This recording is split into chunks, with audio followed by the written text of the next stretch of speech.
2010년 9월 10일 사망보험금을 받기 위해 보험사를 방문한 한 여성. 그런데 방문자는 더 있었습니다. 건장한 체격의 남성들, 바로 부산 강력반 형사들이었습니다. 뭐 하는 거냐? 이에 대해 경찰은 앉아봐라, 그리고 한 사람의 이름을 이야기합니다. 손예연씨. 그랬더니 이 여성은 발끈하며 누구요? 나는 손예연이 아니다 라고 말을 합니다. 경찰은 계속 손예연씨라고 부르고, 여성은 무슨 장난하냐, 무슨 제보를 받은 거냐, 제대로 알아봐라, 거짓말하지 말아라. 계속적으로 이들은 실랑이를 벌이게 됩니다. 자신은 손예연이 아니라고 주장하는 이 여성과 모든 걸 다 알고 있다는 듯 추궁을 하는 형사들, 그리고 제보를 자꾸 누가 했냐고 출처부터 따져묻는 바로 그 상황이었죠. 바로 보험사였습니다. 자신의 이름은 김은혜다 라며 주민등록증을 제시합니다. 하지만 이 외모와도 완벽하게 다르기에 보험사는 인적사항을 한번 대봐라 라고 했더니 이 여성은 그걸 내가 왜 이야기해야 되느냐 라고 반문하기 시작합니다. 증거는 이뿐만이 아니었습니다. 보험사가 의심을 했던 이유, 당시 수입이 그렇게 많지 않은 무지개 상태였던 이 여성. 그런데 한 달에 300만 원이 넘는 보험을 계속적으로 가입하고 있었던 겁니다. 최근 3개월 내에 가입을 해왔고 생명보험을 약 7개, 사망보험금은 24억 원짜리 보험이었습니다. 보험사는 일단 무직인 사람이 너무 많은 보험료를 내기에 의심을 했던 점도 있지만, 보험회사에 나타나 보험금을 수령하려고 할 때 두 가지의 모습을 포착합니다. 하나, 여기에다가 서명하시면 됩니다 라고 김은혜 씨 라고 얘기를 했죠. 김은혜가 사인을 합니다. 그런데 이 사인 이상합니다. 바로 보험이 가입되어 있는 손예연 씨 사인과 동일해버렸던 것이죠. 그리고 또 하나, 사인을 하고 나서는 줬던 펜에 마치 지문을 닦듯 지우는 모습까지 보였던 겁니다. 그렇게 경찰에 신고가 들어간 상황이었죠. 갑니다. 놔봐라. 가겠다. 보험금을 받기 위해 보험사를 찾은 김은혜라는 여성. 하지만 그동안 감춰두었던 암수살인 사건의 엄청난 비밀이 드러나게 됩니다. 당신이 몰랐던 사건, 부산 시신 없는 살인사건의 전말편입니다.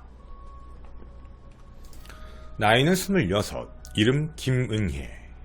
그녀를 기억하는 모든 사람들은 엄친딸이다 라고 표현을 합니다. 실제로 얼굴도 이쁘고 명문대를 졸업했으며 곧 아버지로부터 20억이 넘는 재산을 상속받는 상속녀였죠. 그뿐만 아니라 명문대 출신 남성과 곧 결혼식을 올리고 외국에서 살 거라는 모든 사람의 워너비 같은 존재였습니다. 하지만 김은혜는 경찰에 검거되었습니다. 도대체 무슨 일이 있었을까? 경찰은 이런 말을 합니다. 당신은 김은혜가 아니다. 몇 달 전 사망한 손예연의 사망보험금을 찾으러 온 26세 김은혜가 당신은 아니다라는 겁니다. 이유가 있었습니다. 신원조회를 위한 김은혜의 지문 검색 결과 그녀는 이미 사망신고가 처리된 70년생 당시 나이 40세 손예연이었습니다. 즉 사망한 자신의 보험금을 스스로 찾으러 온 굉장히 기괴한 상황입니다. 놀라운 건 이뿐만이 아닙니다. 실제 나이는 40세이지만 20대 후반으로 보이는 외모와 백혈병을 앓고 있던 딸이 있는 이혼녀 상태로 13살 어린 남성과 동거를 하고 있던 상황이었죠. 자신의 이름, 나이, 재산, 어떤 것도 진실이 아니었던 손예연. 보험 사기를 치려던 손예연을 검거했다고 끝난 게 아닙니다. 분명 대신 사망한 사람이 있었다라는 겁니다. 사망한 사람에 대한 응급의료 기록입니다. 2010년 6월에 사망한 40대 여성. 그녀의 사인은 급성 심근경색 추정이었죠. 이름은 놀랍게도 손예연이었습니다. 당시 병원은 이렇게 기억을 합니다. 어떤 여성이 함께 왔는데 사망한 사람을 데리고 왔다는 겁니다. 보호자 역할을 칭하며 자신이 이 여성의 보호자다라고 이야기를 했다는 것이죠. 그러면 그곳에 지금 누워있는 사람, 사망신고가 된 손예연, 그 옆에 서 있는 그 여성도 손예연입니다. 이걸 경찰이 말한 대로 풀어 설명을 해보면 실제로 숨을 거둔 사람은 26세 김은혜 씨였고 손예연은 마치 자신이 김은혜인 척하며 병원에 데려갔다라는 것이죠. 실제 의료 기록을 확인해 본 결과 분명했습니다. 사망한 사람의 이름은 손예연, 그리고 대리인으로 적혀있는 사람은 김은혜. 자신의 이름으로 모든 걸 준비해 근처 화장터에서 화장까지 준비합니다. 장례식 따위는 없었죠. 불과 다음 날인 2010년 6월 17일 아침 7시 바로 화장해버립니다. 물론 화장 절차가 너무 이상합니다. 적어도 가족이 와서 확인을 해야 되는 건데 당시에 검안 신분증을 되게 대충 했습니다. 파지 줍는 할머니를 대리인으로 데리고 와서 사망한 여성의 할머니, 즉 엄마다라는 역할을 부탁했던 것이죠. 결국 그렇게 형식적인 과정이 펼쳐지고 6월 18일 오후 3시 화장된 시신은 뿌려졌습니다. 그 시신 김은혜, 공식적으로 이름으로 적혀있는 건 손예연이었죠. 검거된 손예연, 도대체 그녀는 어디까지 이 사건에 개입이 되어 있는 걸까요? 나는 죽이지 않았다. 경찰은 묻습니다. 그럼 손예연은 왜 김은혜인 척을 했고 지금 숨을 거둔 김은혜와는 어떻게 아는 사이냐라는 말에 자살 사이트에서 알게 된 사람이다라고 진술합니다. 자신도 너무 힘들어 그 사이트를 방문했는데 죽고 싶다라는 김은혜를 만났고 그 사람을 좀 뭔가 설득하기 위해 한 놀이터에 불러서 함께 나가보니 이미 숨을 거두는 준비를 하고 있었다라는 겁니다. 마음이 편하다. 이제 모든 게 준비가 끝났다. 누가 보더라도 곧 숨을 거둘 사람, 자기 생각에는 뭔가 약을 먹은 것 같은 느낌이었다라는 게 손예연의 진술입니다. 하지만 경찰은 바보가 아닙니다. 그 말을 그냥 믿을 수가 없죠. 일단 우선 김은혜 씨에 대한 신원 확인부터 해봐야 됩니다. 가족이 누군지, 어디에 살았는지, 무슨 일을 했는지는 당연히 조사를 해야죠. 그런데 조사해본 결과 전혀 이상한 정황들이 포착됩니다. 그녀는 사망한 부산에 살지 않았습니다. 대구에 살고 있었죠. 그리고 대구의 한 노숙자 쉼터에서 거주했던 것으로 확인이 됩니다. 경찰의 탐문 조사 결과 한 가지 충격적인 사실을 알게 됩니다. 죽기 전까지 대구 노숙자 쉼터에서 생활을 했고 쉼터를 떠난 날짜가 2010년 6월 16일, 바로 사망 전날이었습니다. 부산의 한 어린이집 원장이 와서 취업을 시켜주고 데리고 갔다라는 겁니다. 모든 사람들의 축하 속에서 말이죠.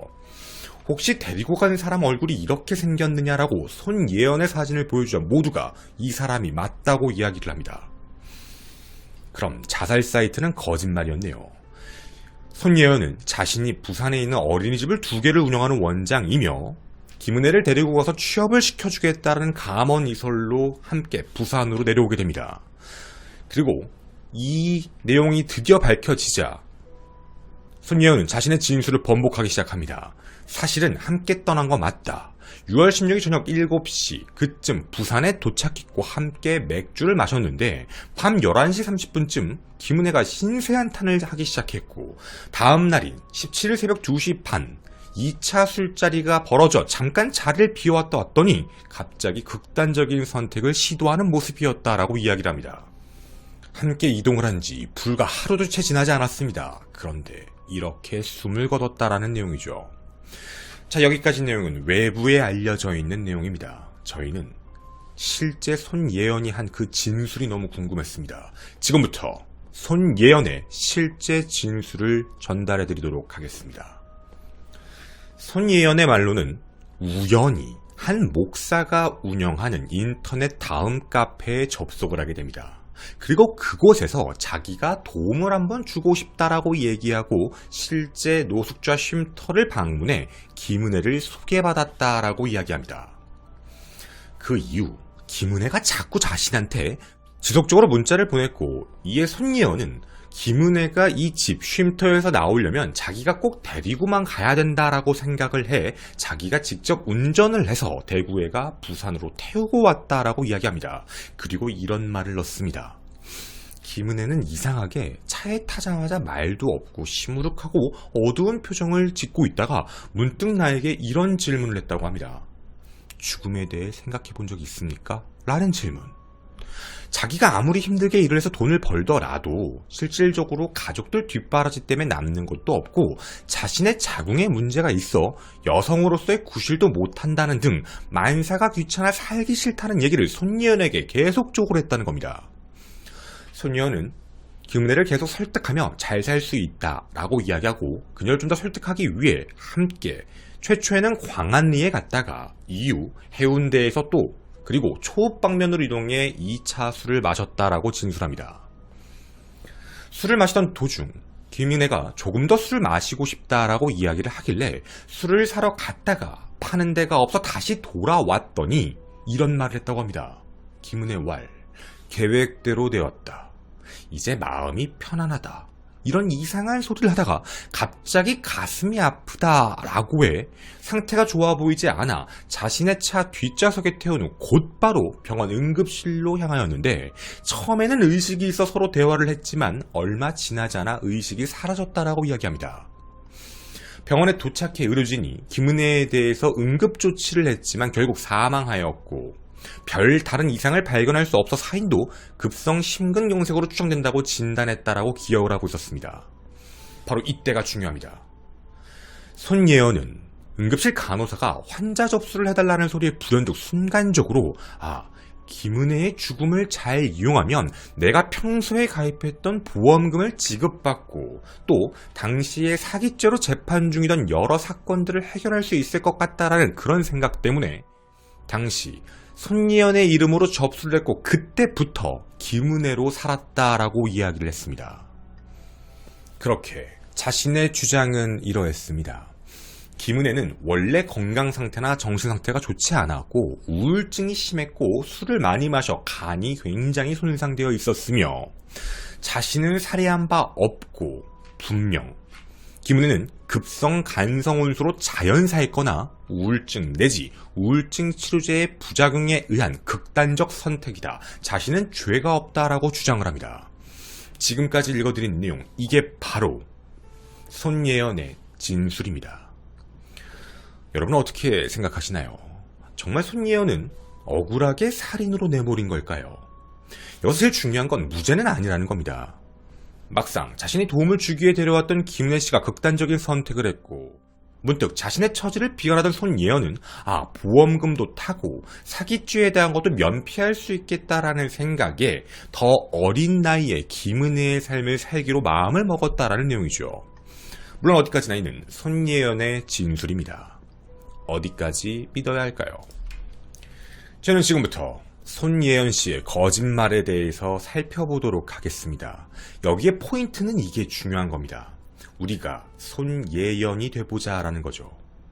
자, 과연 김은혜가 사망한 걸 보고 순간적으로 마음을 바꾼 건지 아니면 정말 악마같이 이전부터 치밀하게 계획을 해왔던 건지 여러분도 함께 고민해 주셨으면 좋겠습니다. 하나, 보험 준비. 손예은에 대한 정보입니다. 1970년 4월 22일생으로 그녀는 1999년부터 각종 사기 전가가 올라가기 시작합니다. 그리고 실제로 13세 연하 대학생과 동거남으로서 교제를 하고 있는 상황이었죠. 사기 전가는 도대체 어떤 내용이었을까? 굉장히 잔혹합니다. 2005년경 모 카드사에서 백혈병 어린이 돕기 지원 캠페인을 보고 마침 자신의 딸이 백혈병 투병 중이라 이걸로 돈을 탈 수 있겠다라고 해 지원금을 받습니다. 물론 여기까진 중요한 부분입니다. 분명 딸이 백혈병이 있었기 때문에 그 돈을 받아 잘 썼으면 상관이 없었죠. 하지만 그 지원금을 사치로 탕진해버립니다. 대부분 13세 연하 동거남 대학생에게 자신의 부를 과시하는 데 썼었죠. 여기서도 끝나지 않습니다. 보험 사기를 치기 시작합니다. 생각보다 딸의 백혈병이 빨리 낫게 되자 카드사의 지원금도 끊어질 것 같고 또 하나, 병원 입원 기록에 대한 부분들도 가짜로 할 수 있다라는 생각을 하게 됩니다. 이뿐만이 아닙니다. 자신의 소유였던 학원 및 커피숍을 운영 잘 되지 않았죠. 하지만 창업을 한 이유도 있었습니다. 창업 지원금까지였죠. 이렇게 모든 서류들을 위조합니다. 결국 그 총합은 2억 3,151만 2천원. 어떤 직업도 없었던 사람이 무언가 부유롭게 보였고 무언가 고급 차와 13살 어린 동거남과도 굉장히 많은 사치를 누릴 수 있었던 이유였습니다. 여기서도 끝나지 않았습니다. 실제로 그 13살 어린 남성에게 유산이 20억이 있다라고 이야기를 하며 해외에 나가 살자라는 계획을 이야기합니다. 이것도 이상합니다. 자, 아직 아무 일도 발생되지 않았는데 자신에게 유산 20억이 있다. 실제로는 유산 20억 따위는 없습니다. 그럼 이 20억이라는 금액은 어딜까요? 자신의 생명보험금 그 20억 이상을 얘기하는 부분입니다. 사람이 죽지 않았습니다. 죽일 계획도 없었습니다. 특히 자신이 죽을 계획은 없었지요. 그런데 자신에게 왜 20억이 생긴다라는 말을 했을까요? 하지만 이 거짓말은 오래가지 않았습니다. 자신이 과거에 결혼도 했었고 딸도 있었다라는 사실을 동거남에게 들키자 동거남은 헤어짐을 요구합니다. 그러자 손예연은 이상한 짓까지 합니다. 인터넷에 있는 초음파 사진을 찍어서 전 동거남의 새로운 여자친구의 핸드폰으로 전송시킵니다. 임신했다. 결국 둘을 헤어지게 만들고 아이를 책임져야 되지 않느냐라며 그렇게 13세 남성과도 계속적으로 만남을 이어가고 있었지요. 앞서 말씀드린 내용 중에 자신이 김은혜로 살게 되면 보험금도 가질 수 있고 사기죄와 관련된 형사사건도 면피할 수 있다라는 내용이 있었습니다. 이유가 있었죠. 살인사건이 있었던 바로 그날 6월 17일 손예연은 재판에 출석해야 했습니다. 사기죄에 대한 재판이었죠. 그런데 자신이 사망하게 되면 모든 게 다 끝납니다. 자신이 사기를 쳤다고 고소했던 돈을 줬던 많은 대출업체들, 카드사, 그리고 창업지원센터 모든 사람들은 결국 돈을 받아낼 수 있는 방법이 없어지게 되는 것이죠. 실제 대출기관도 사망한 것이라고 판단해 돈을 받아낼 생각조차 하지 않았습니다. 그냥 극단적인 선택을 했구나라고만 생각하고 지나갔다는 것이었죠. 첫 번째, 보험 사기 및 여러 가지 사기에 대한 내용. 여러분이 지금 이 얘기를 들으셨을 때 과연 그녀는 왜 보험을 가입해 놓은 걸까요? 분명 재정적으로 힘들었습니다. 하지만 20억이 넘는 재산에 대한 보험을 자신의 이름으로 들어놓은 상황이었죠. 자신이 죽게 됐을 때 자식이 받게 하려고? 그것도 아닙니다. 분명 자신이 만나던 남자에게 외국으로 가서 살자라는 말까지 남긴 걸 보면 그 돈을 자기가 받아야 된다는 생각이 있었죠. 자기가 받아야 되는 돈을 자신의 이름으로 생명보험을 가입했다는 것. 이게 과연 계획적이지 않은 걸까요? 두 번째, 타겟. 앞서 손예연이 인터넷 다음 카페를 돌아다니다 한 목사님이 운영하는 걸 보게 됐다, 쉼터를 보게 됐다라고 말씀을 드렸습니다. 그때 손예연이 직접 보낸 쪽지 내용입니다. 저는 현재 노숙인이 아닙니다. 자그마한 도움이 될까 하고 가입했습니다. 어린이집을 운영하고 있고요. 예전에 어렵게 산 경험이 있는지라 남일 같지 않네요. 그곳엔 30대 여성들도 있나요? 전화 한번 드리고 찾아뵐게요. 자립의 의지가 있으신 분들 어린이집에서 일하게 해드리고 싶고 능력이 없어 큰 도움은 못 드리지만 작은 힘이나마 보태고 싶습니다. 이 말에서 가장 소름 돋는 말이 있었습니다. 중간. 그곳에 30대 여성들도 있나요? 라는 말. 이 말이 의미하는 바가 무엇일까요? 만약 이게 계획적인 보험, 바꿔치기였다면 자신의 외모, 40대지만 30대, 20대 후반 정도 되는 여성과 바꿔치기를 해야 자신이 걸리지 않는다라는 생각을 했다고 보여집니다. 그리고 실제 노숙자 쉼터에 방문해서도 이런 내용을 이야기했다고 합니다. 부모는 있다 하더라도 가족관계가 완전히 끊어진 사람, 연고지가 없는 사람, 이런 사람을 노려 한 명이 나타납니다. 바로 김은혜 씨였습니다. 두 번째 내용, 타겟팅. 자기가 이전에 계획을 해놨다. 그리고 시신을 바꿔치기 하는 상황, 신분을 바꿔야 되겠다라고 생각을 했다라면 분명 자신과 비슷한 사람을 찾아야 되고 그 누구도 찾지 않는 사람, 암수살인을 일으켜야만 했습니다. 그래서 노숙자 쉼터에 있는 사람을 찾았다라는 의심이 드는 상황이죠. 과연 이것만 있을까요? 세 번째, 손예연의 검색 기록입니다. 키워드를 설명드리지 않겠습니다. 사건이 발생한 날 2010년 6월 16일에서 17일로 넘어가는 그 날짜라고만 기억해 주십시오. 지금부터 검색 기록을 설명드리겠습니다. 2010년 4월 19일 그라 목손 냄새. 5월 26일 부산 여성 노숙인 쉼터. 부산 여성 노숙인. 5월 27일 사망신고 절차. 6월 2일 살충제. 부산 원예용 살충제. 6월 3일 메소밀 냄새. 메소밀 중독. 메소밀 음독. 6월 4일 메소밀 100ml 음독. 6월 7일 아질산 나트륨. 6월 11일 사망보험금. 6월 12일 살충제 농약 음독. 파라코 농약. 6월 15일 사망보험금. 다수 계약. 그 이후 6월 16일 함께 이동한 뒤 김은혜 씨는 사망하게 됩니다. 그리고 6월 18일 화장이 돼버렸죠. 2010년 6월 22일 사망보험금 지급 사례. 사망신고 후 보험. 6월 28일 공판 중 피고인 사망.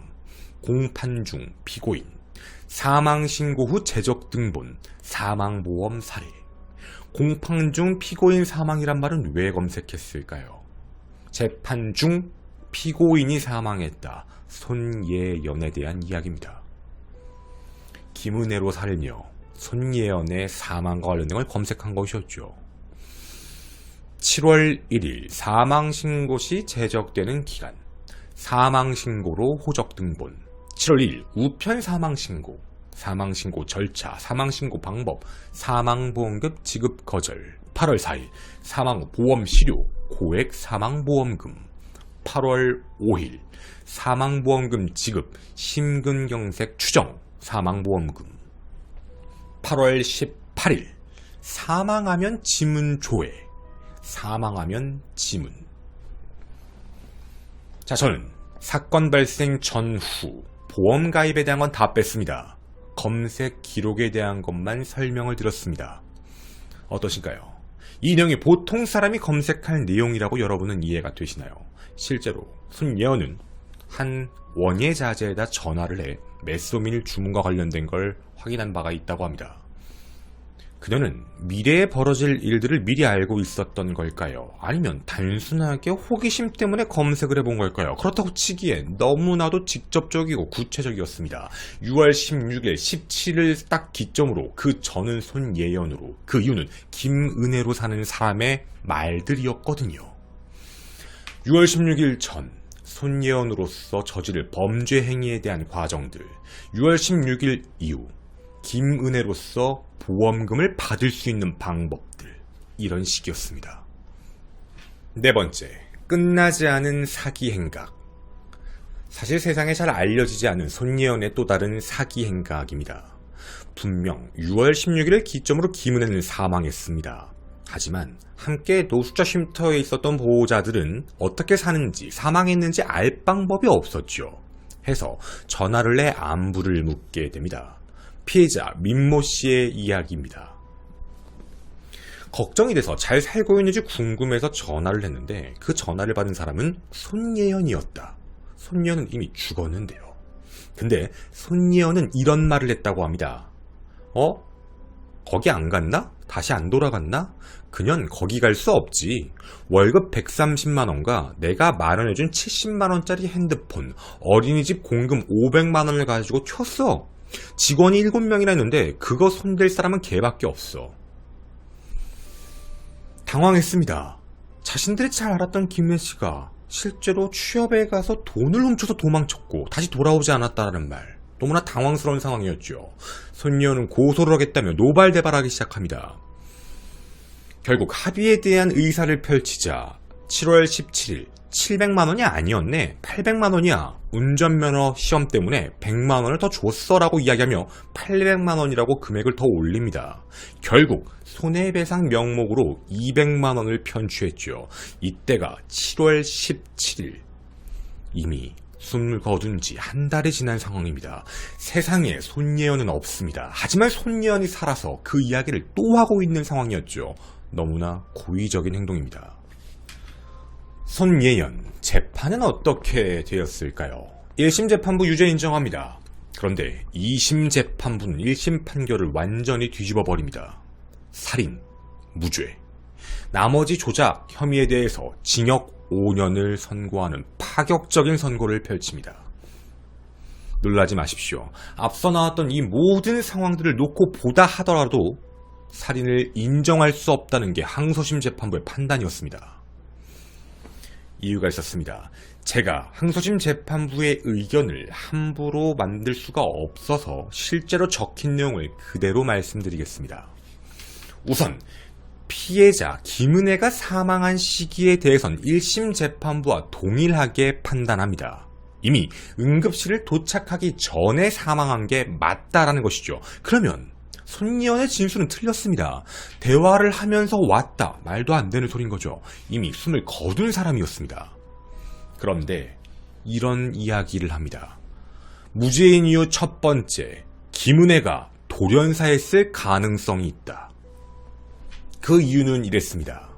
김은혜는 키가 144.4, 몸무게는 51.2로서 과체중이었으며 심전도는 정상이었지만 잦은 음주 등으로 인해 평소 간 수치가 일반인에 비해 2배 이상 높을 정도로 간의 상태가 좋지 않았음.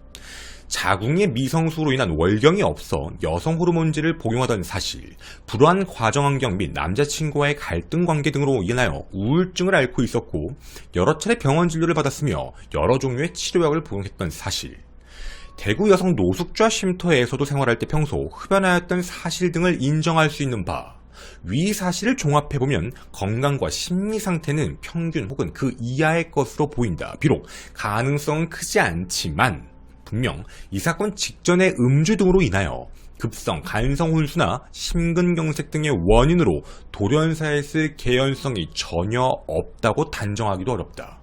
무슨 뜻인지 아시나요? 정말 우연히 돌연사했을 가능성도 배제할 수 없다는 겁니다. 두 번째, 김은혜가 극단적인 선택을 했을 수도 있다. 이유가 있습니다.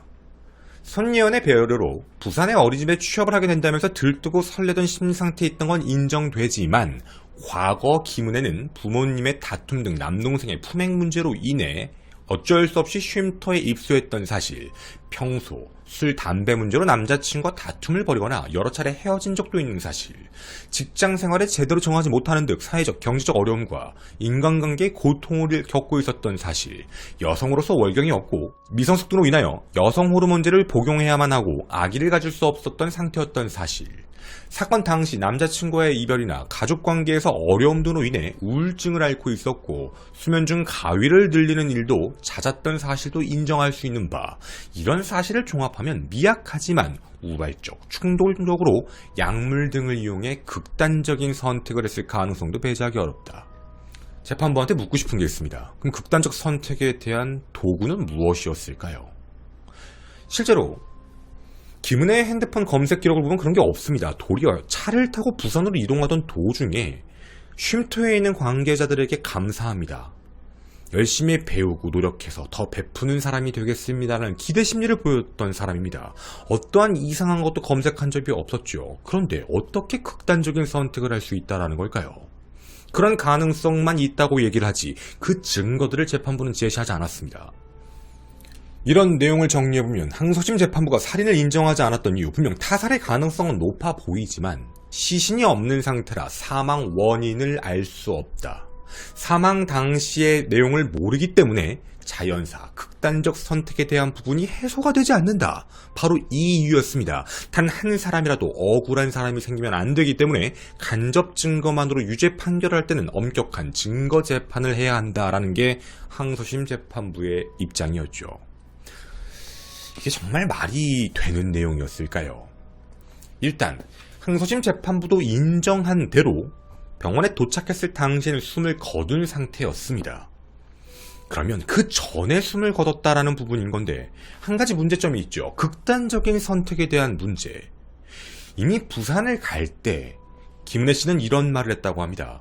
여름 옷만 가져가고 다음에 짐 가질러 또 올게요 라는 말도 했고, 가면서도 감사하다, 은혜 갚겠다라는 취지의 문자를 보낸 사람이 갑자기 극단적인 선택을 한다는 게 방법도 말이 안 되고 형식도 말이 안 된다라는 겁니다. 그리고 또 하나, 당시 손 씨가 주장하고 있었던 그 위치에 대한 문제도 있었습니다.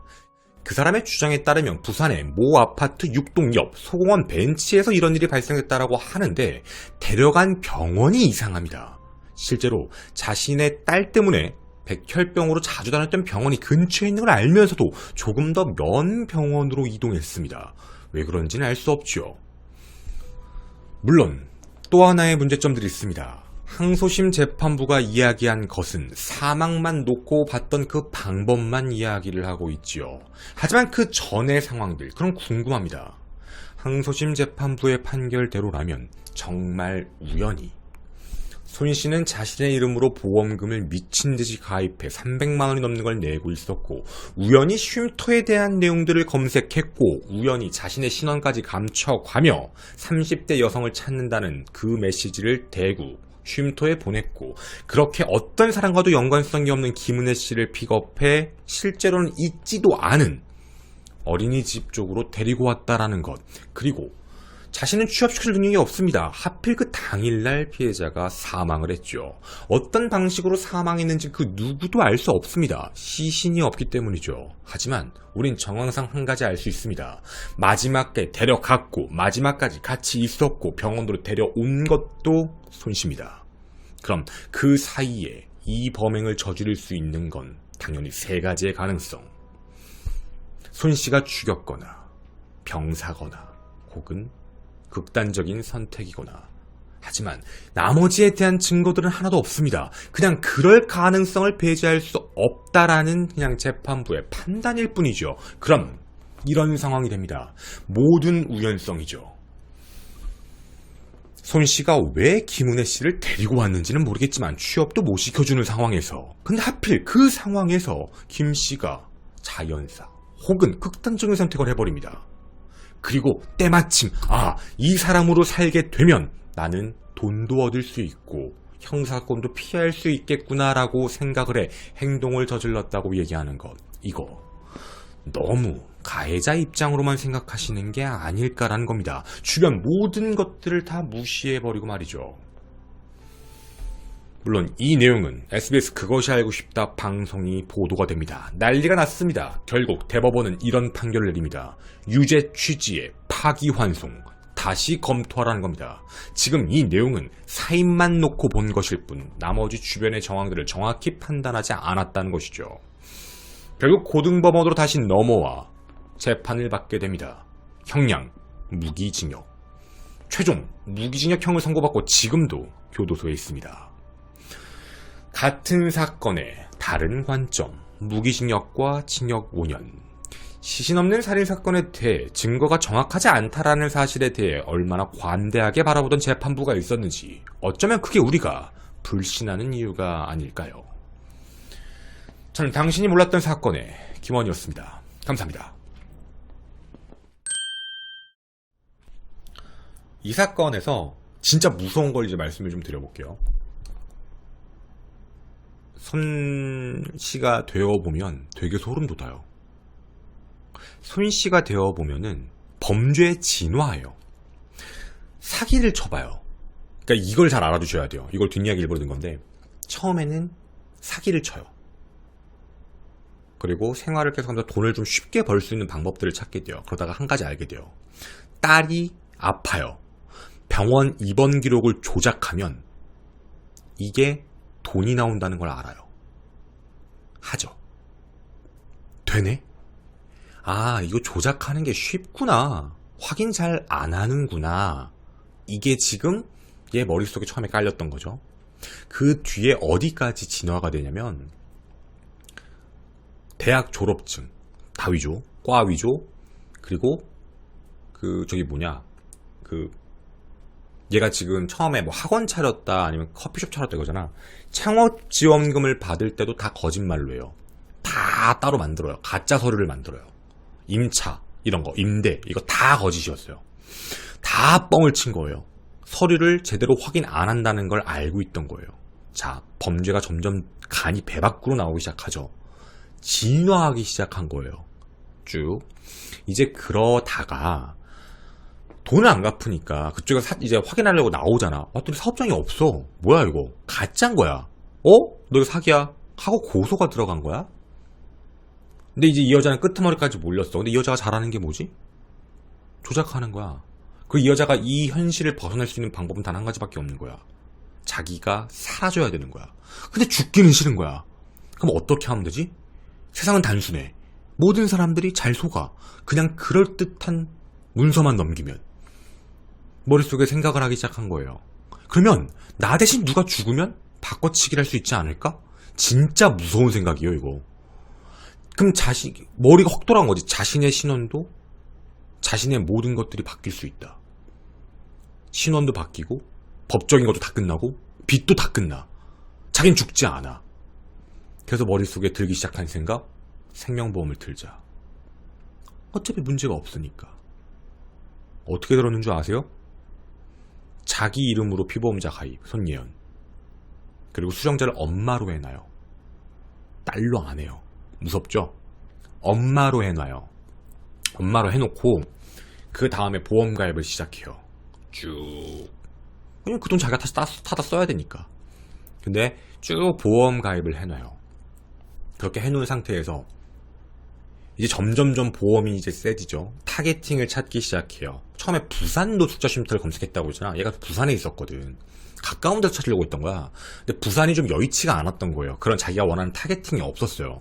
그래서 대구를 찾아보다가 대구에서 알아낸 거예요. 그래서 거기에 가서 엄청나게 이제 좀 친밀한 관계처럼 유지를 하려고 했나봐. 그리고 자기 타겟을 노려준 게 이제 김은혜 씨였지. 그리고 김은혜 씨를 만나기 시작하면서 보험 가입을 더 늘려요. 실제로 사건 발생 며칠 전에도 보험 가입이 되고 이런 게 있었어. 보험 가입을 갑자기 또 늘린 거예요, 계속. 그리고 김은혜 씨와 오는 그 집. 근데 말씀드렸지만 얘는 자기는 없잖아. 자기가 무슨 유치원 그게 어딨어. 그러니까 김은혜를 데려와 필요가 없었어. 자기가 월급 130만 원씩 주면서 대학도 다니게 해줄게 라고 얘기하면서 데리고 왔다고 하는데 자기는 돈이 없잖아. 그리고 학원도 아니잖아. 그러니까 실질적으로 김은혜 씨를 데리고 와서 자기 해줄 게 없어. 왜 데려왔냐고. 의미도 없는 짓거리인데. 근데 어쨌든 데리고 와서 그 당일날 어떤 방식으로 피해자는 사망하게 돼요. 성공했죠. 응급실 기록에 따르면 완전히 숨을 걷어서 왔대. 소름 돋지 않아요? 완벽히 죽어야 돼요. 손 씨의 입장에서는 호흡이 붙어 있으면 안 돼. 조금이라도 호흡이 까딱까딱한 상태에서는 병원 들어가면 안 돼. 살아남으면 어떡해? 살아나면은 자기 계획 다 물거품 되는 거야. 그럼 김은혜가 살아났잖아. 자기는 지금 당장 재판 때문에 이제 오락가락하고 있는 상황이고 돈 때문에 난리가 났는데, 분명히 피해자가 들어왔을 때, 그 시신인 김은혜 씨가 들어왔을 때 창백했대요. 이미 숨을 거둔 지 1시간 이상 지체된 거야. 확실히 사망한 거 보고 온 거고, 그냥 뇌피셜인데 독극물 먹인 것 같고, 독극물을 바깥에서 먹인 것 같아. 차 안이 아니라 먹이고 토하고 이거 다 닦은 것 같아요. 다 닦아서 그 흔적 많이 없애놓고 그 다음에 차를 타고 병원에 들어가서, 병원에 들어갈 때도 이상한 행동이 있었어. 자기는 대화를 했다고 했잖아. 말도 안 되는 소리거든. 이미 숨을 거둔 사람이었으니까. 봐봐, 자기랑 대화를 하고 있던 사람이었어요. 너무 걱정해서 빨리 응급실로 데려갔어요. 가까운 데 안 가고 딴 데 갔지. 왜 딴 데 갔지? 자기가 원래 가던 병원 자기 알거든. 백혈병 때문에. 자기가 거기 가서 김은혜라고 하면 안 돼. 알잖아, 자기가 손신 거. 백혈병 딸 때문에 자주 갔던 병원이니까 거긴 못 가는 거야. 갈 수가 없다는 거지, 거기는. 그래서 딴 병원으로 간 거예요, 일부러. 그래서 굳이 먼 데로 간 거야. 딴 데로 가서 처음에 차를 딱 놓고 병원으로 뛰어 들어갔대. 얘가. 이상하죠. 뒤에서 사람이 호흡이 까딱까딱하고 살아있던 상황이나 의식을 잃었으면 보통 사람들 다 똑같이 행동해요. 뒷문을 열고요, 이 사람을 부축해서 끌고서 들어가. 빨리 사람 살려달라고. 누가 지 혼자 허락 뛰어들어서 사람이 어떻게 됐어 이렇게 얘기하는 사람이 세상에 어딨어. 그러니까 이게 지금 피해자가 사람이 거동을 못하는 건 모를까. 그러니까 어디 부러졌다거나 이렇게 움직이면 안 되는 상황이면 모를까. 어쨌든 그런 상황으로 이제 들어간 거죠. 얘는 머릿속에 피해자가 반드시 사망한 상태여야만 했어요. 그리고 사망을 했죠. 그리고 거기 병원에서 그런 얘기 했대. 평소에 심장이 안 좋았다. 그 누구냐? 40대 70년생 손예연이다 라고 기록을 한 거지. 그리고 사실 이게 타살의 흔적이라는 게 만약에 거만이 눈에 확인이 됐다면 조사를 했겠죠. 타살이 아니라 겉 외상이 없으니까 거만이도 그런가 보다 라고 그냥 이렇게 된 거야. 이걸 알고 있던 애인 거야. 그 전에도 계속 대출이 나왔어요. 지금은 말도 안 되는 건데 그땐 그랬던 거예요. 이게 되는구나. 됐지. 절차가 간단했던 거야. 되는구나. 그리고 가족은 있어야 되니까 사람 한 명 섭외해서 갖다 넣은 거야. 그냥 딱 보고 그렇구나. 왜? 엄마는 성이 다르거든. 무섭죠. 아빠를 데려오지 않죠. 아빠를 수배하려면 성이 같아야 되거든. 일단 엄마를 데려와야 돼요. 엄마는 성이 다르거든요. 사망한 사람이랑은 뭐 같을 수도 있지만 대부분 다르니까. 엄마 성을 따르진 않으니까. 그래가지고 어떤 사람이 오든 뭘 상관이야. 그게 상관이 없잖아. 와서 보고 그러네 하고 그냥 넘기고 뭐 그냥 돌아가셨으니까 그냥 장례식 따로 안 하고 그냥 화장 끝. 증거 없고. 그리고 그 뒤에 제 두 번째 선택. 이제 자기는 김은혜인 거야. 자기는 김은혜로 살아야 돼. 근데 그 중간에도 손씨로 또 사기를 친 거야. 이 또라이가. 그리고 김씨가 되어서 이 세상을 살아가려고 했던 거예요. 보험금이 중요했던 거야. 보험금 지급 신청을 했는데 보험금이 나온 데도 있었어. 적은 데는 좀 600만 원인가? 뭐 나온 데도 있더라고요. 보험금이. 근데 이제 보험금이 컸던 데는 이제 건 거지. 이상하니까. 너무 많이 단기적으로 가입을 했는데 갑자기 사망했다고? 근데 보험금을 찾으러 온 사람도 이상해. 뭐야? 이런 생각을 한 거예요. 뭐지 이 사람? 그래서 확인을 해봤는데 얘가 사인을 실수하네? 사망한 사람이 사인한 걸 똑같이 하는 거야. 말도 안 되지. 그리고 신분증 사진하고 너무 다른 거야. 김은혜 신분증을 제시하는데 야 아무리 봐도 얼굴이 달라. 아무리 봐도. 그러니까 이거는 좀 이상한데? 라고 이제 당연히 걔네들은 돈을 주면 안 되는 입장이니까 지금 상황이. 원래 보험사 돈 잘 안 주려고 하잖아요. 그런데 이제 머릿속으로 요즘 이상한데 라고 하고 있다가 결국에는 는 거죠. 그래서 이제 경찰이 와서 확인하고 지문조회를 따왔더니 지문으로는 사망한 사람의 지문이 뜬 거지. 이미 사망신고가 된 사람. 이 사람은 사망신고에서 다시 복구가 된 거죠. 이거예요. 손씨의 호적은 사망 처리가 됐다 다시 번복된 케이스인 거야. 죽었는데 산 거죠. 죽지 않았으니까. 그래서 지금 깜빵에 있죠. 사람이 얼마만큼 잔인하고 얼마만큼 극단적이었는지 얼마나 계획적이었는지 진짜 악랄해요. 너무너무 악랄해요. 이은혜랑 조연수가 떠올라요. 사람을 돈으로 보고 계획적으로 어떻게든 죽이려고 했다는 거. 저는 그렇게 생각합니다. 이은혜와 조연수가 직접 밀지 않았기 때문에 이건 좀 살인으로 보지 않지 않을까? 아니요. 죽이려고 시도해왔고 물에 빠진 사람을 구하지 않은 게 살인 행동이라고. 구하지 않은 게 살인을 한 행동이라고 저는 생각합니다. 꼭 사람을 죽일 때 밀어야지만이라고 보진 않고요. 미필적 고의? 전 그런 거라고 보지 않아요. 이건 그냥 계획적 살인이라고 저는 봐요. 계획적이잖아 너무. 계속 죽이려고 시도하고 그리고 결국 마지막에 구하지 않았으니까 라고 생각합니다.